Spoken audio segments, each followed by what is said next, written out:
And welcome to Movies, Films, and Flicks. I am Mark Hoffmeyer, and joining me is a man who is currently eating raw hamburger.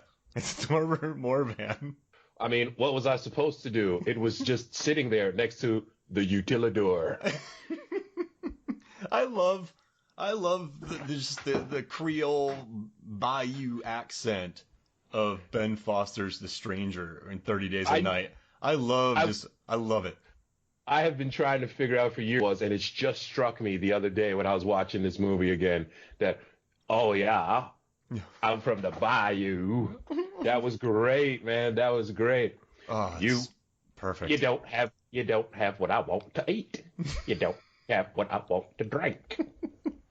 And I love when he bows up on Josh Hartnett, but Josh Hartnett's got about two heads on him. I would like to see you try. Yeah. You know, he probably figured that his incredibly hostile oral hygiene smell would have just killed him because he was just all in his mouth with that. His teeth are the color of the asphalt, man. It was unbelievable. So as you know, I basically do all the research I can on this, and I listen to all the behind-the-scenes docs on this Blu-ray. I listen to the commentary, and in this, they said that Ben Foster would take... So in the beginning scene, when we open up in the film, it's a beautiful shot, really color-corrected, really layered, worked a lot in post, but just looks really haunting and isolated and beautiful. When he's walking in the snow, they were in New Zealand for that. They went up to the mountains of New Zealand around May, and they found some snow that was left, and they shot, because Alaska would have been too expensive. But what he did was, Ben Foster took snowballs, shoved it into his underwear, so he would look cold when he was walking. Even when he was 100 yards away, he had snowballs in his underwear. And you know what? He's went method, man. That's awesome. And then when Josh Hartnett's Eben character is just tossing him around like a rag doll, he put a toe clamp on his foot that apparently was extremely painful, so that he wasn't faking the pain when Hartnett was tossing him around like a beach ball. You know what? Now there's method and then there's mad, and that is it. Because those clamps are unbelievably painful. They're really tight. Like, have you ever just gotten a clothespin, just getting a little inch of your skin on your tricep, and you just start screaming? You're like, oh my God! Dude, just that what little meat you have hanging off there, you know? Or do you know what actually the worst minor pain is? A splinter. Oh gosh, I hate splinters. Unbelievable. And then you got to use fire and a hot paper clip to dig it out. You're just like, oh God, why? Do you think if there's a sequel to this and he comes back for some reason, which he wouldn't, but a prequel in the Bayou, and he's a lumberjack, do you think he would put splinters into his hands to get into character? Or is that too much? He would probably be like, I wanted to talk to them, but I had a splinter in my toe.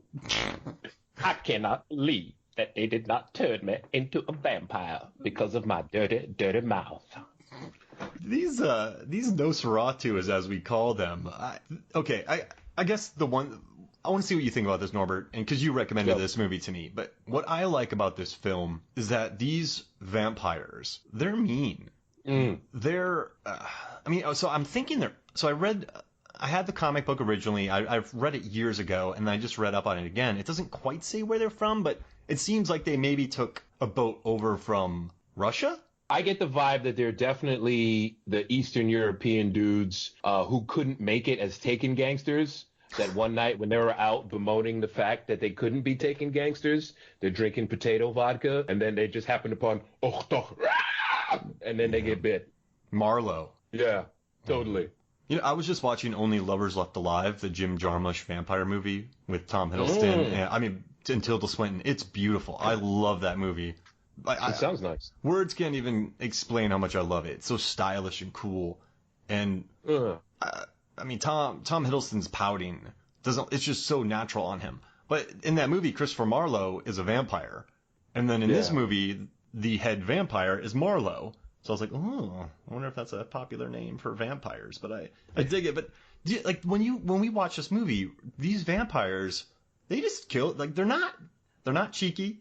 They just want to murder, right? They're not at all. Yeah. Not at all. These guys are the last good vampire movie before Twilight came out and ruined everything. These guys, like you call them Nosferatu, because they definitely look like the Nosferatu from that 1920s, 30s movie. And they're monsters, man. They definitely will pull the wings off of flies. They dig torture. Mm-hmm. They killed my grandma. I mean, who does that? They're turning children into vampires. They don't give a damn about anything but the blood. Yeah, they just I like them. They're stylish. They have nice clothes. Mm-hmm. But they're just, I gotta tell you, that opening attack. So when I was watching this in '07, I just remember thinking to myself, that overhead shot, going, this is not a trash. So I didn't know what to think about it when I first watched it. I had never read the graphic novel, but watching what David Slade did with this movie on a $30 million budget, but that overhead shot during the attack of the town, that's, oh man, yeah, that's a brilliant scene because it just shows the carnage. And the fact that there's not just like 3 or 10, there's like a million of these things. And when it's robot fighting time, they are ready to get down to the nuts and bolts, man. Yeah. I mean, they're jumping out of windows. One guy manages to get a shot off. You see like 5 black dots just start to swarm him. There's somebody getting their neck ripped open on a roof. It is insane. Yeah, man, definitely. It's probably all digital too, which is where you get the 30 million in there, because there's not, I mean, I'm pretty sure there's a lot of little CGI, extra blood spurting, the burned face type of thing. But that overhead shot, they probably really just rendered the hell out of that. And it looks real. Yeah. And so it's super. So they filmed this movie in New Zealand. And I know about that scene. So Rob Tappert, the guy who did, and Sam Raimi, they have Ghost House Pictures. And they produced this. And they went to New Zealand to shoot it because anywhere else would have been too expensive. You can't shoot in the snow, man. That's the Revenant crap, and that movie's insanely expensive.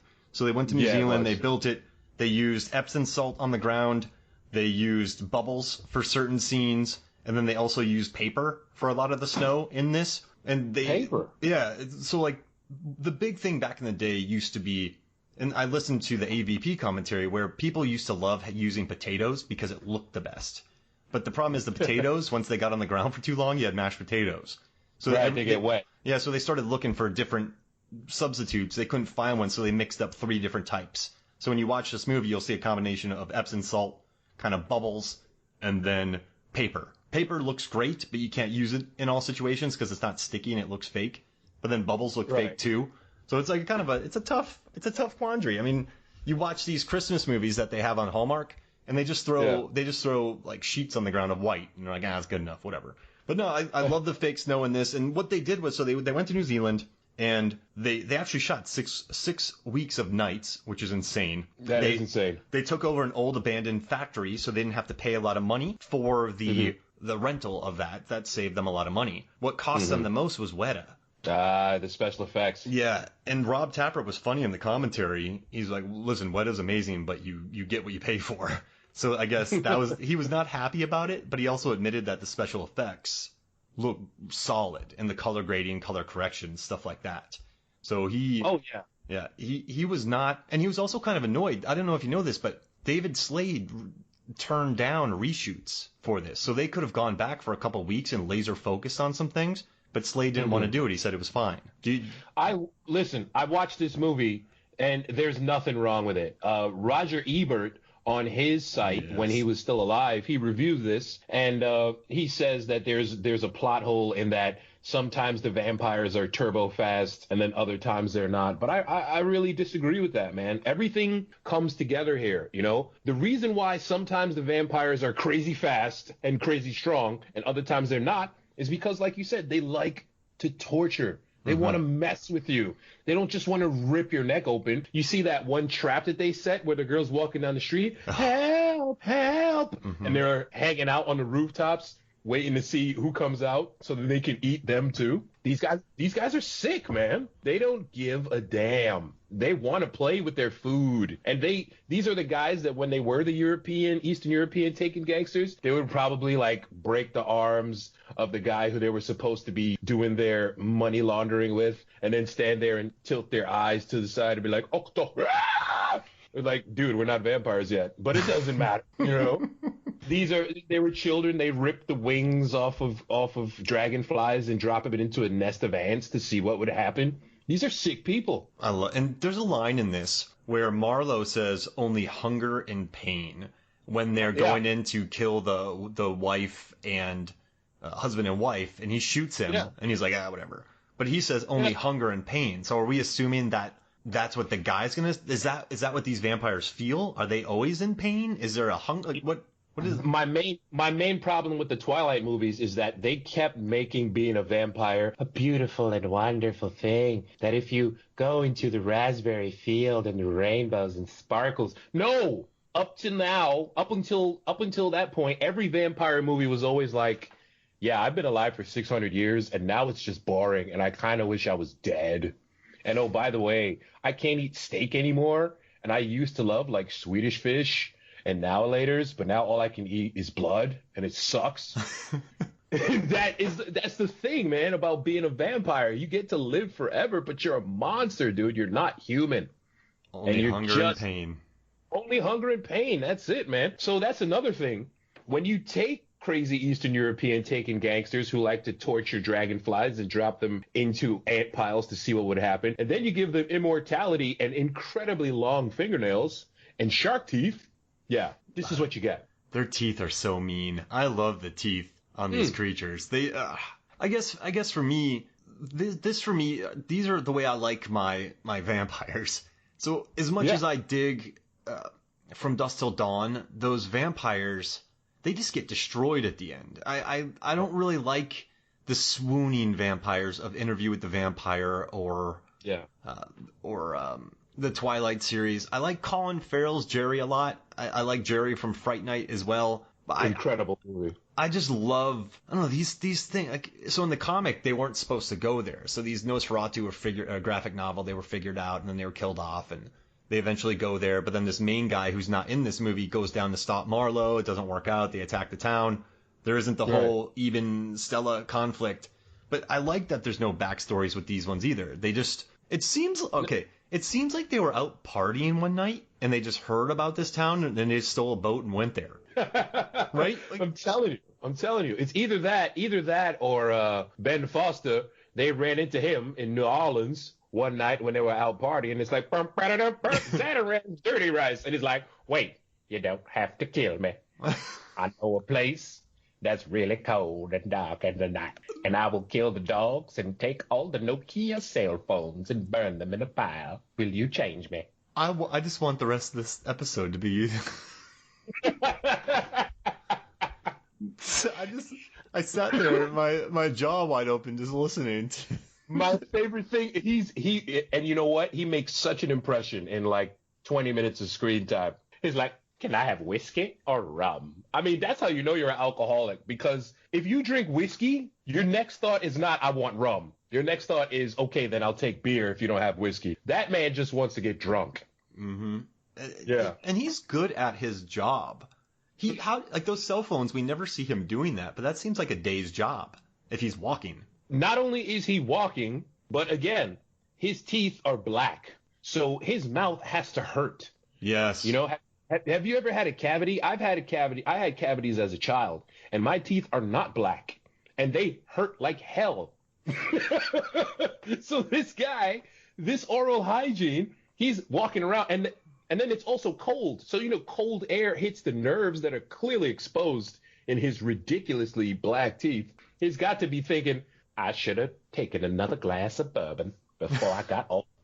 Perhaps they don't have what I want to drink. A Sazerac. Yeah. Popeye's chicken is also from New Orleans. How many beignets does he eat a day? And how does he order them?